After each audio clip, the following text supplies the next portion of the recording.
Sir, मैं सबसे पहले आपसे ये पूछना चाहूँगा कि जो कोविड के हालात हमारे बने हुए हैं, सेकंड जी। सेकंड वेव जो है वो इसकी बहुत तेज़ी से बढ़ रही है। इसका हाई स्पाइक हो रहा है, यानी जम्मू में देख रहे हैं, श्रीनगर में देख रहे हैं, राजौरी में भी बहुत ज़्यादा केसेज़ आ रहे हैं और पुंछ में भी बहुत केसेज़ आ रहे हैं।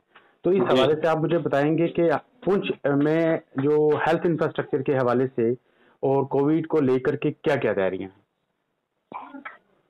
तैयारियां हमारी जैसे ऑल ओवर स्टेट चल रही है, वैसे हम भी कर रहे हैं। जी, एक तो हमने लोगों के जो है फ्रीक्वेंट टेस्ट करना शुरू कर लिए। पहले हम कम टेस्ट किया करते थे, जी, और जब से केसेस ज़्यादा आना शुरू हो गए तो हमने अपनी टीम जो है वो बढ़ा दी है।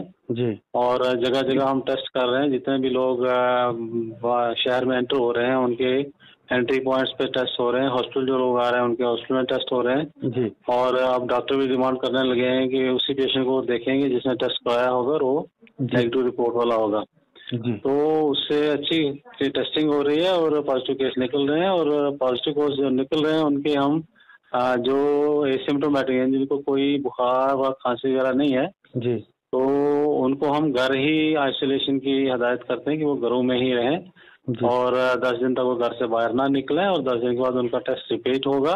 जी, अगर वो नेगेटिव आए तो उसके बाद उनके बाहर निकलने की उनको परमिशन मिल सकती है। जी, और अगर किसी को कोई सिम्टम्स है, खांसी है या बुखार है, और उसको ऑक्सीजन सैचुरेशन जो हम उनको एक मशीन देते हैं घरों में कि वो अपनी ऑक्सीजन खुद ही जी, देख लिया करें। और अगर 90% ज़्यादा सैचुरेशन है तो घरों में रह सकते हैं, कोई परेशानी वाली बात नहीं है। जी, लेकिन अगर उनकी सैचुरेशन लेस देन 90% हो जाए जी, तो फिर हम उनको बोलते हैं कि आप हॉस्पिटल आ जाइए। तो जो नियरेस्ट हॉस्पिटल होगा, पहले वो जी, वहीं रिपोर्ट करेंगे। वो अपने लेवल पे जिस किस्म की ट्रीटमेंट डॉक्टर देना चाहेंगे वो देंगे। और अगर ज़रूरत पड़ी जी, तो उन पेशेंट्स को वो डिस्ट्रिक्ट हॉस्पिटल में रेफर करेंगे।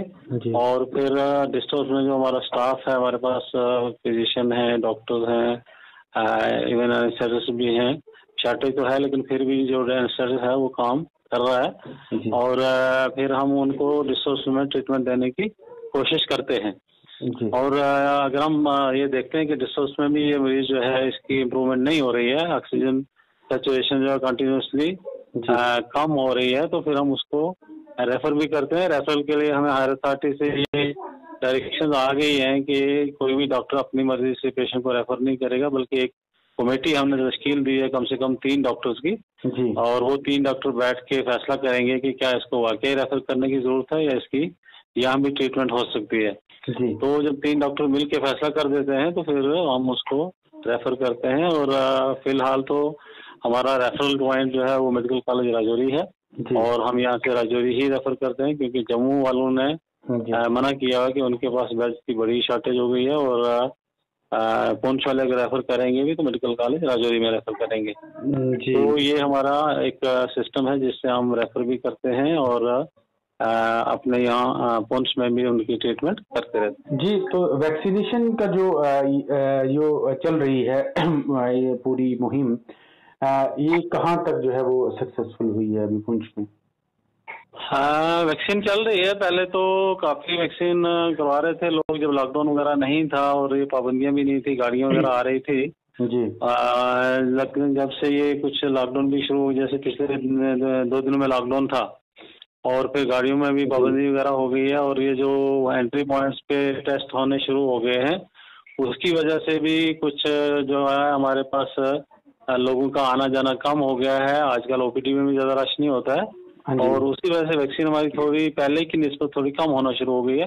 जी, और हम तो लोगों से यही कह रहे हैं कि जितने लोग हैं वो वैक्सीन करवा लें। जी, वैक्सीन करवाने वाले लोगों को ये तो हम गारंटी नहीं दे सकते कि 100% प्रोटेक्शन है, लेकिन फिर भी अगर वैक्सीन वाले को कहीं इन्फेक्शन हो जाता है तो उसके सिम्टम इतने सख्त नहीं होंगे जी। जितने अनवैक्सीनेटेड लोगों के सिम्टम होते हैं।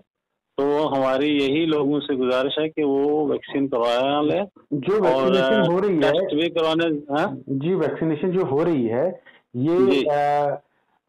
जो डीएच यानी डिस्ट्रिक्ट हॉस्पिटल, सीएचसी वगैरह, पीएचसी के लेवल तक हो रही है या इससे भी आगे नीचे लेवल तक गई है?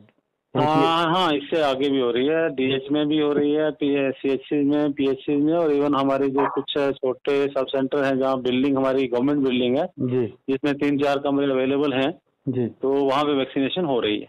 जी। अच्छा, दूसरा ये बताएं कि जो ऑक्सीजन की अवेलेबिलिटी क्या है? हाँ, फिलहाल तो ऑक्सीजन की अवेलेबिलिटी हमारे पास है तकरीबन। हमें काफ़ी कोई 100 सिलेंडर जो ऑलरेडी फिल मिल चुके थे जम्मू से। जी वो हम चला रहे हैं और उसमें से कोई 50 सिलेंडर खाली भी हो गए थे। कल मैंने गाड़ी भेजी है जम्मू। जी वो अभी भी ड्राइवर मेरा लाइन में लगा हुआ है, उसको मैंने आज भी कॉल की थी तो उसने कहा जी मेरा नंबर फिलहाल नहीं लगा है। जी बहुत लंबी लाइन है यहाँ गाड़ियों की, तो वो अल्टीमेटली वहाँ से ऑक्सीजन लेके ही आएगा। मैंने कहा अगर आज रुकना भी पड़े तो रुक जाओ और कल आप ऑक्सीजन लेके ही आ जाना। तो हमारी कोशिश है कि जो ही हमारे सिलेंडर खाली हों हम इमीडिएटली उनको जम्मू भेज के तो कितने सिलेंडर्स रहते हैं आमतौर पे हॉस्पिटल में?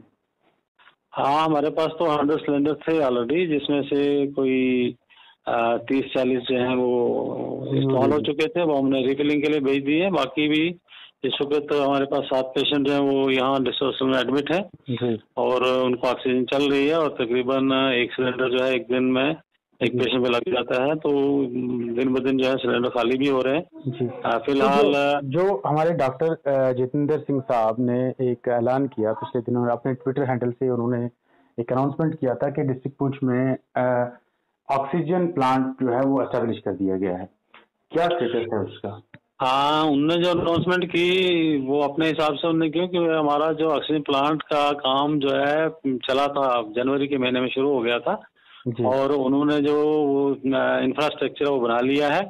अभी जो एक्चुअल प्लांट है उसकी वो टेंडरिंग हो रही थी और वो टेंडरिंग हुई है ये कोई 3 दिन पहले। अच्छा। तो उसमें उन लोगों ने जिस कंपनी को ये टेंडर मिला है उसने फिर अपना जो प्लांट का बाकी जो सामान है वो लाना है। अब पता नहीं दिल्ली से लाएंगे या कहाँ से लाएंगे और जब वो आ जाएगा तो फिर उसको यहाँ इन्होंने आके बिल्कुल एस्टेब्लिश करना है। और जो इंजीनियर मैकेनिकल रीजन है का है उसको हमने कल बुलाया था, उससे बात भी की आप कितना जल्दी कर सकते हो, तो उसने कहा जी इसमें टाइम लगेगा, बहुत जल्दी हम नहीं कर सकते हैं। तो देखते हैं कितना टाइम लगेगा। उनकी अनाउंसमेंट तो थी लेकिन वो प्रैक्टिकली अभी पॉसिबल नहीं है, कुछ इसमें दुश्वारियां आ रही है। खासकर तो टेंडरिंग की दुश्वारी आ गई थी कि पहले उन्होंने रखा था कि 28 को टेंडर ओपन करेंगे, लेकिन जब रिस्पांस अच्छा नहीं आया तो उसको एक्सटेंड किया गया। अच्छा, तो इस हिसाब से अभी हमारा जो ऑक्सीजन प्लांट है वो काम नहीं कर रहा है।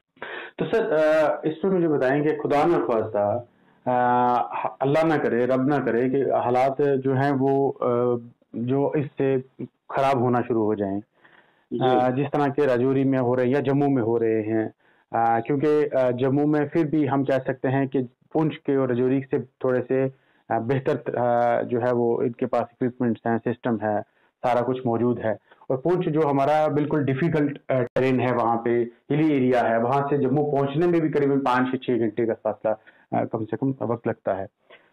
तो खुदा न खास्ता, एक तो ये भी आपने जैसे बताया कि जम्मू में तो शिफ्ट करने से मना कर दिया गया है, राजौरी खुद से वो जूझ रहा है, राजौरी में कितना डिपेंडेंट होगी। तो पुंछ जो है अगर ज्यादा सिचुएशन बड़ी खराब हो जाती है, यानी आपके पास 100 की कैपेसिटी है और फिर जो उसको रिफिल कराने में भी मुझे लगता है 3 या 4 दिन तो लग ही जाते होंगे। हाँ, टाइम तो लगता है। तो उस सिचुएशन को कोप अप करने के लिए क्या आप, क्योंकि अभी तक एक्सपर्ट्स जो बता रहे हैं वो ये कह रहे हैं कि जो इसका पीक है वो अभी आना बाकी है, करीबन 10 दिन 15 दिन के बाद ही इसका पीक आएगा, उसके बाद ये घटना शुरू, अगर घटना भी शुरू होता है तो वो भी एक टाइम लेगा, करीबन 1 या 1.5 है ना, उसमें भी लगेगा, उसमें भी 1-1.5 घंटा 1-1.5 दिन लग जाएगा उसको, सॉरी 1-1.5 महीना लग जाएगा उसको पूरा नीचे तक आने में। तो इस सिचुएशन में ऑक्सीजन की कमी अगर हो जाती है तो कैसे एडमिनिस्ट्रेशन जो है वो उसको पूरा संभालेगी? हाँ, इसको देखिए ना, दिल्ली में भी ऑक्सीजन की कमी होगी और बहुत सारे शहर हैं जिसमें ऑक्सीजन की कमी है, तो उन्होंने फिर लॉकडाउन ही लगा लिया है जी। और जब हमारे यहाँ ऐसी सिचुएशन बनेगी तो मुझे लगता है अल्टीमेटली उनको लॉकडाउन ही लगाना पड़ेगा जी, और उसी से जाके कुछ फर्क पड़ सकता है। अदरवाइज लोग मूवमेंट भी करते रहेंगे, जैसे शादियां भी हो रही हैं, वहाँ भी अच्छा खासा जो है वो भीड़ भाड़ हो जाती है, तो वहाँ से भी लोग पॉजिटिव आ रहे हैं और मार्केट खुली है उसमें भी लोगों का आना जाना है। तो जितने लोग पॉजिटिव लोग घूमते रहेंगे जब तक उनका टेस्ट नहीं होता है तो वो इन्फेक्शन स्प्रेड करेंगे। हाँ, टेस्ट होने के बाद जब उनको आइसोलेट किया जाएगा तो फिर इसमें कुछ सुधार हो सकता है, लेकिन उसमें भी जो पॉजिटिव लोग हैं वो बड़ा लाइटली ले रहे हैं और आइसोलेशन पूरी तरह से नहीं कर रहे हैं। जी। और जो उनके फैमिली मेंबर्स हैं वो भी इसमें बड़े लाइटली ले रहे हैं, वो भी इसको उतना सीरियसली नहीं ले रहे हैं कि पॉजिटिव है तो उसको बिल्कुल आइसोलेट किया जाए, जी। उसके साथ ज़्यादा लोग जो हैं वो उठना बैठना ना करें। जी। तो इसमें कहीं ना कहीं तो पब्लिक की भी थोड़ी सी गलती आ रही है सामने कि वो भी इसको बड़ा लाइटली ले रहे हैं, इसी वजह से ये बहुत जल्दी स्प्रेड कर रहा है। डॉक्टर मुश्ताक साहब, बहुत बहुत शुक्रिया, आपने इस पूरे मामले पर जो है वो अपने तासुरात पेश किए, रोशनी डाली। तो और उम्मीद है कि इस तरह की सिचुएशन ना आए कि हमें ऑक्सीजन की कमी हो या इस तरह के हालात बन जाए कि पैनिक वाली सिचुएशन बन जाए। उससे पहले ही ये कोरोना का जो है वो काबू पा ले, अगर हम पा सकें तो ये बहुत अच्छा होगा। तो शुक्रिया एक बार फिर से मैं मुश्ताक साहब आपका करते हुए। Thank you. बिल्कुल।